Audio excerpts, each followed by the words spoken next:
લાલ કિતાબ, જેના સામાન્ય અને વૈજ્ઞાનિક ઉપાયો તમારા માટે પથદર્શક અવશ્ય બનશે. લાલ કિતાબ બનશે આપની સમસ્યાનો અંત, જેમાં આપના માર્ગદર્શક રહેશે શ્રી હરિવદનભાઈ ચોકસી.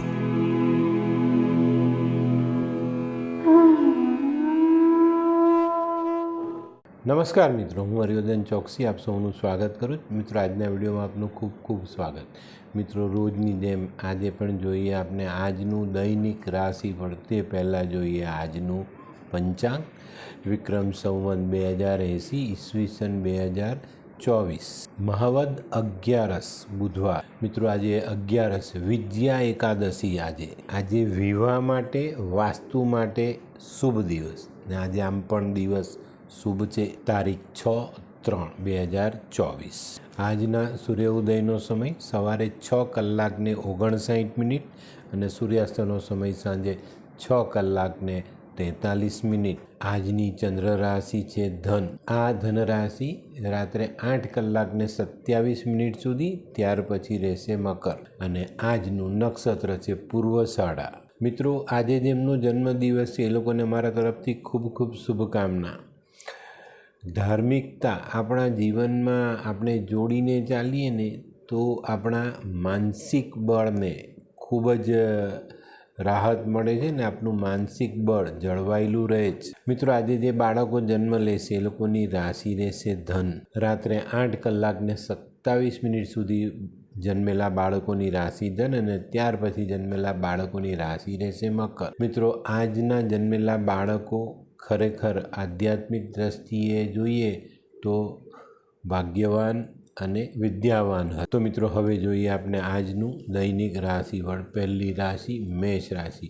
મેષ રાશિવાળા માટે આજે 11ના શુભ દિને સારી સામાજિક સફળતાઓ મળે. વેપારની દ્રષ્ટિએ આજનો દિવસ ઘણો સારો સાબિત થાય.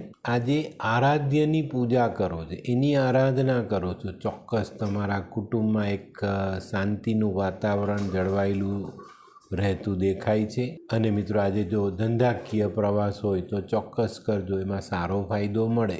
વૃષભ રાશિવાળા માટે આજે ચોક્કસ ઘણો સારો દિવસ. બચતની દ્રષ્ટિએ જોઈએ તો ખૂબ સારું પરિણામ પ્રાપ્ત થાય. આજે બચત વધારી શકાય, બચતને બીજી જગ્યા પર ઇન્વેસ્ટ કરીને એનાથી સારો લાભ કમાઈ શકાય. સારા કામ માટે કોઈ સારો નિર્ણય લેવાનો છે તો આજે લઈ શકાય. આજે મિત્રો, તમારા કામકાજની બાબતમાં કંઈક નવી વાત ઉમેરાતી દેખાય છે, નવો વળાંક આવતો દેખાય છે. અને આજનો જે નવો વળાંક છે એ તમને ખરી દિશામાં લઈ જાય. મિથુન રાશિવાળા માટે આજે જમીન, મકાન, વાહન આ બધા કામોમાં ખૂબ સારી સફળતા મળતી દેખાય છે. તે સિવાય આજે ગૃહસ્થ જીવનમાં સારી મધુરતા આવે. બાળકો આપનું નામ આગળ લઈ જનારા સાબિત થાય અને આજે તમને એનું પરિણામ જોવા પણ મળે. મિત્રો, આજે સાંજના સમયમાં કોઈ મહત્ત્વના કાર્ય માટે કોઈક અગત્યના માણસને મળવાનું થાય. આજે વિચાર સકારાત્મક રાખીને ચાલશો તો પરિણામ સારું મેળવી શકાશે. કર્ક રાશિવાળા માટે આજે આર્થિક બાબતમાં થોડુંક સંભાળીને ચાલવાની જરૂર દેખાય છે. આજે તમને આર્થિક બાબતમાં સકારાત્મક પરિણામ પ્રાપ્ત થાય છે, પણ જો તમે સંભાળશો નહીં, બેદરકારી રાખો તો નેગેટિવ પણ થઈ શકે. આજે કોઈ પણ બાબતમાં ઉતાવળિયું પગલું ભરવું તમારા માટે સારું નથી. તે સિવાય અંગત સંબંધમાં ખૂબ સારું પરિણામ આજે પ્રાપ્ત થાય. સિંહ રાશિવાળા માટે આજે દિવસ સારો. મિત્રો, ઘણા બધા દિવસથી કુટુંબનો જે મનમોટાવ હતો તે દૂર થાય અને આજે બધા એકબીજાની સાથે સરસ રીતે જોડાઈને આગળ વધે. સિંહ રાશિવાળા આજે કોઈક નવા કાર્યનો શુભારંભ કરી શકે છે. આજે છે ને, સિંહ રાશિવાળા પોતાનામાં રહેલી જે વાકચતુરાઈ છે એનાથી ઘણા સારા કામો પાર કરી શકશે. કન્યા રાશિવાળા માટે આજે માન સન્માન મળતું દેખાય છે. મિત્રો, આગળના પડતર પ્રશ્નોની ચિંતાઓ આજે દૂર થાય અને એમાંથી તમને મુક્તિ મળે. આજે કુટુંબમાં, પરિવારમાં આનંદનું વાતાવરણ જોવા મળે ને એનાથી તમને એક અલગ પ્રકારની ખુશી મળતી દેખાય. હોય લગ્ન મિલાપમાં વિઘ્ન કે પછી હોય બાળકને લગતી સમસ્યા, હોય શરીરમાં કોઈ ગંભીર બીમારી કે પછી હોય દાંપત્ય જીવનની સમસ્યા અથવા તો છે નોકરીની સમસ્યા, આ તમામ સમસ્યાના ઉકેલ માટે જોતા રહો લાલ કિતાબ.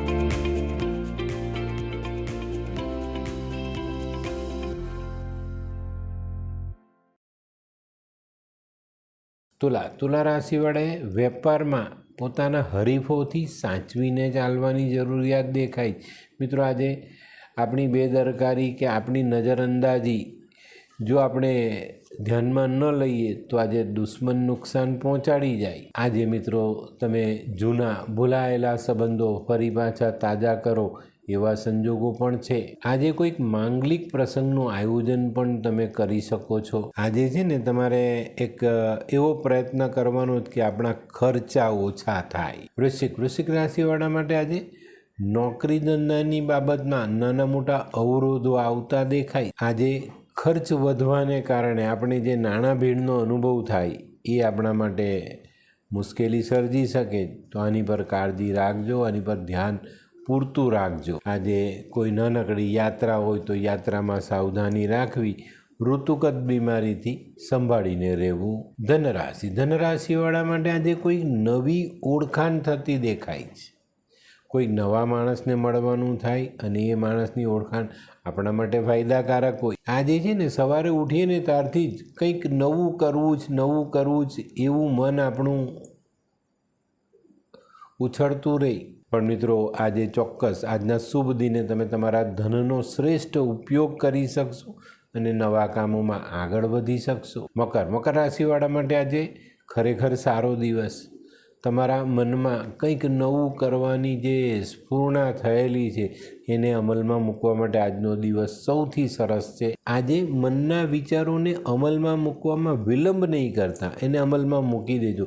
સારી સફળતાઓ તમારી રાહ જોઈ રહી. આજે દાંપત્ય જીવનમાં પણ આનંદ ઉલ્લાસનો ઉમેરો ચોક્કસ થતો દેખાય. કુંભ રાશિવાળા માટે આજે માનસિક થાકથી ત્રસ્ત થવાનો દિવસ છે. આજે મનમાં વિચારેલી યોજના આપણે અમલમાં ના મૂકી શકીએ, એમાં નાના મોટા અવરોધો આવે અને એને કારણે આપણું જે કંઈ પણ કામ છે તે અટકતું દેખાય. અને કામ અટકે એટલે આપણી મનની જે પરિસ્થિતિ છે તે અચાનક જ ચિંતાઓમાં આવી જાય. આજે તમારે વાદ વિવાદથી દૂર રહેવું ખૂબ જરૂરી છે. મીન રાશિવાળાએ આજે સવારથી પોતાના આરોગ્યનું ધ્યાન અવશ્ય રાખવું જોઈએ. મિત્રો, આજે તમારા અટકેલા કામો માટે કંઈક નવી રીત વિચારજો, નવી રીતને અમલમાં મૂકજો. અટકેલા કામ પૂર્ણ થઈ શકે છે. આજે આર્થિક રોકાણમાં અનિવાર્ય હોય તો જ આર્થિક રોકાણ કરવું, નહીં તો આર્થિક રોકાણ આજે કરવું નહીં. તો મિત્રો, આ હતું તમારા માટે આજના દિવસનું સંપૂર્ણ રાશિફળ. હવે જોઈએ આપણે આજનો શું વિચાર. ઈશ્વર ભગવાન તો આપણને સુખ અને દુઃખ બંને આપે છે, પણ આપણા માતા પિતા ફક્ત સુખ આપે છે ને. અને એ જ માતા પિતાને ઘડપણમાં આપણે દુઃખ આપીએ છીએ. નહીં આપો. માતા પિતા ભગવાનની ઉપર છે તો એનું ધ્યાન અવશ્ય રાખો. તો મિત્રો, હવે જોઈએ આપણે આજની વૈદ્યકીય સલાહ. મિત્રો, આપણા માનવ જીવનમાં દમ એક એવો રોગ છે જે માણસને ખૂબ પરેશાન કરે છે. આવા માણસોએ શું કરવું જોઈએ? ઘરગથ્થુ ઇલાજ શું કરવો જોઈએ? દિવસમાં 10થી 12 લવિંગ ચાવીને એનો રસ ગળવો જોઈએ. થૂકની સાથે જે લવિંગ ચાવી આપણે એ જે રસ થાય મોઢામાં એ આપણે ગળવો જોઈએ, તો દમમાં રાહત થાય. હવે સમય થયો છે આજના ઉપાયનો. આજનો ઉપાય, આજે આપણે આપણી જીભનું ધ્યાન રાખવાનું. જીભ બગડે નહીં એનું કાળજી અવશ્ય રાખજો. મિત્રો, જેની જીભ સુધરે ને એનું જીવન સુધરી જ જાય, આ ધ્યાન રાખજો. તો મિત્રો, આજનો વિડીયો ગમ્યો તો લાઈક કરો, શેર કરો. યુટ્યુબ જોનારા શેર કરે ને સબસ્ક્રાઈબ કરે. મોરીવર્ધન ચોકસી આપ સૌની રજા લો. ફરી મળીએ નવા વિડીયોમાં નવી જાણકારીઓ સાથે. તો ચાલો બદલીએ જિંદગી. નમસ્તે.